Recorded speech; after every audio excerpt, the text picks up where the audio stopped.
A standoff in Washington over raising U.S. debt ceiling overshadowed a meeting of Group of 7 finance chiefs on Thursday. The ministers were gathering in the Japanese city of Niigata. Global economic risks, including stubbornly high inflation, will likely be among their key topics. Speaking at the meeting, U.S. Treasury Secretary Janet Yellen urged Congress to raise the $31.4 trillion federal debt limit. A default would threaten the gains that we've worked so hard to make over the past few years in our pandemic recovery, and it would spark a global downturn that would set us back much further. It would also risk undermining U.S. global economic leadership and raise questions about our ability to defend our national security interests. The U.S. standoff is a headache for Japan, which is this year's G7 chair and the world's biggest holder of U.S. debt. Past such fights have typically ended with a hastily arranged agreement in the final hours of negotiations, avoiding a default. Japanese Finance Minister Sunichi Suzuki said the group wouldn't get into the details on U.S. debt. In the G7 this time around, it's unlikely that we will discuss in depth about specific topics. Even as rapid rate hikes by the Federal Reserve weigh on U.S. economy, recent data has also shown signs of weakness in China, the world's second-largest economy. Figures out on Thursday showed the country's consumer prices rose at the slowest pace in more than 2 years in April, while factory gate deflation deepened. Other key themes to be discussed at the G7 gathering includes ways to strengthen the global financial system following the U.S. banking turmoil, and steps to prevent Russia from circumventing sanctions over its invasion of Ukraine. All right, Shalom. I want to start off by giving all praise, honor, and glory to Yahweh, Ba'ashim Yahweh Shai, Ba'ashim Akakwadash. I'd like to give double honors unto the apostles and the elders of Great Millstone, who all learned this truth from, and I'd like to say peace and salutations unto the hopefully elect. And yes, today I just want to go into a quick lesson, about this article, and this is U.S. debt standoff overshadows G7 finance leaders meeting. So I'm just going to bring out a couple of scriptures. Lord willing, this lesson is edifying, straight to the point. Now, in the clip that I featured, as we know, the U.S. is $31 trillion in debt, and is having a hard time paying off that debt. They're trying to raise the debt limit. There's also talks of, the U.S. running out of money, by June 1st, but, only time will tell, when that particular time comes. It's lucky, in advance. Got a slight code. So I'm going to start in the book of Jeremiah, chapter 51, and verse 8, and it says, Babylon is suddenly fallen and destroyed. Howl for her, take balm for her pain. If so be, she may be healed. We would have healed Babylon, but she is not healed. Forsake her, and let us go every one into his own country, for her judgment reacheth unto heaven, and is lifted up even to the skies. And yes, there's going to come a time where, these other nations that are here, even them, they're going to leave America and go back to their own lands, But ultimately, those of the other nations that still stay here in America, they're also going to be partakers of our judgment, during World War III. So I'm going to go to the book of James, chapter 5, again going into,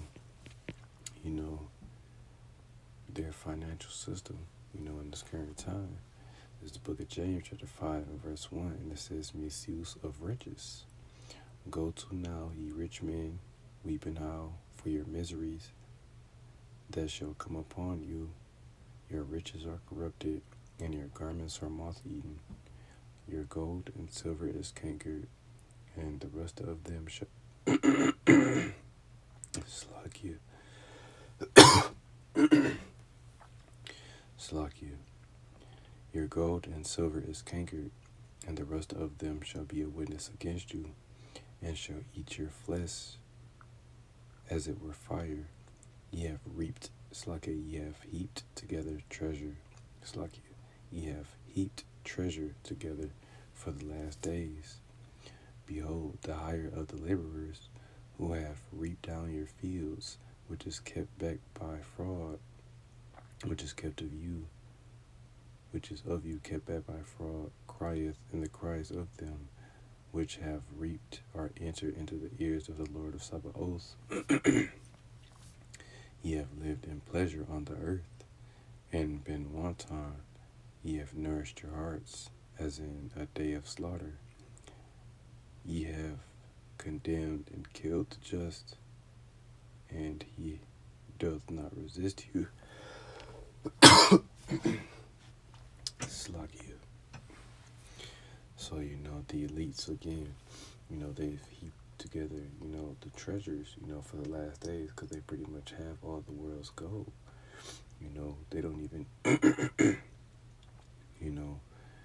deal with paper money,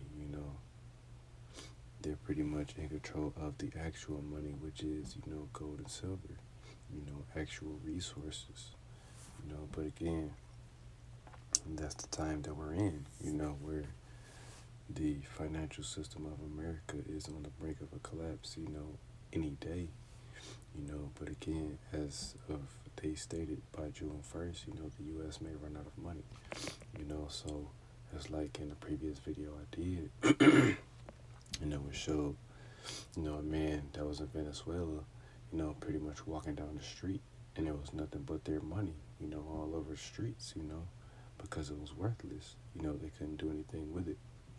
And that, is pretty much a foreshadow of what's going to take place in America, Just going to bring out this scripture.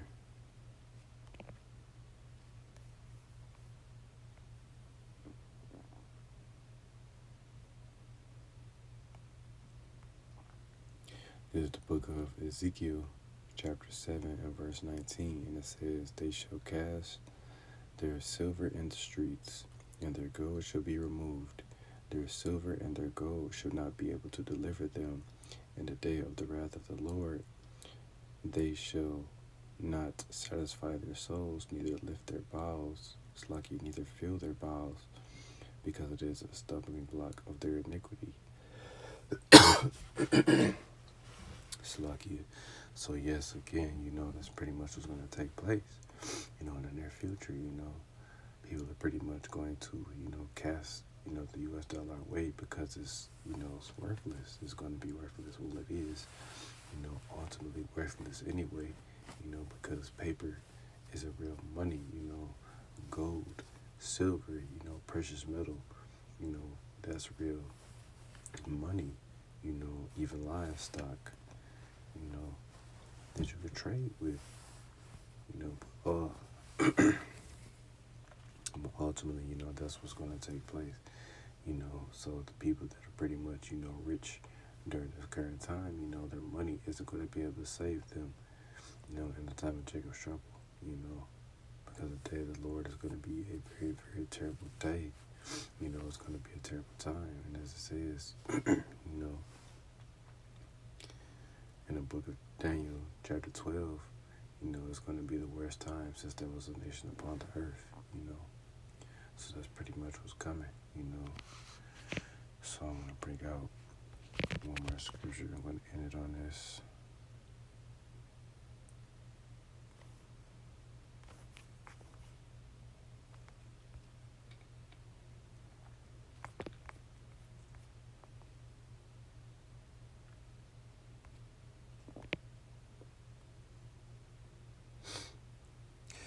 This is the book of Revelation, chapter 18, and verse 2, and it says, I'm going to start at verse 1. This is the book of 18, Slakia, the book of Revelation, chapter 18, and verse 1.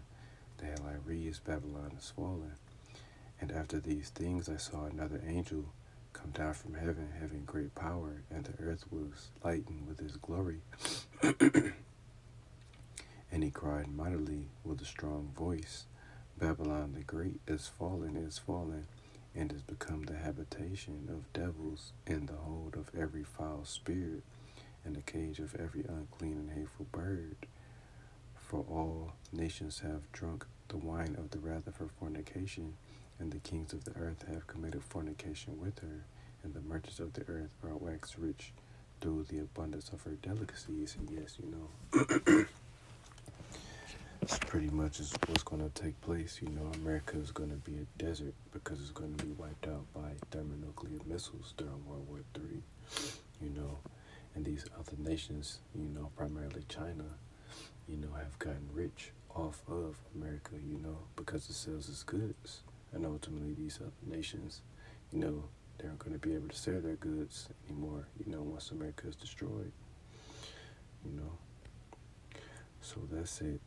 Lord willing, this lesson was edifying. I want to give all praise, honor, and glory due to Yahweh, Bahashem, Yahweh Shai, Bahashem, Rakakwadash. I like to give double honors unto the apostles and the elders of Great Millstone, who I learned this truth from, and I like to say peace and salutations unto the hopefully elect. Till the next time I say shalom.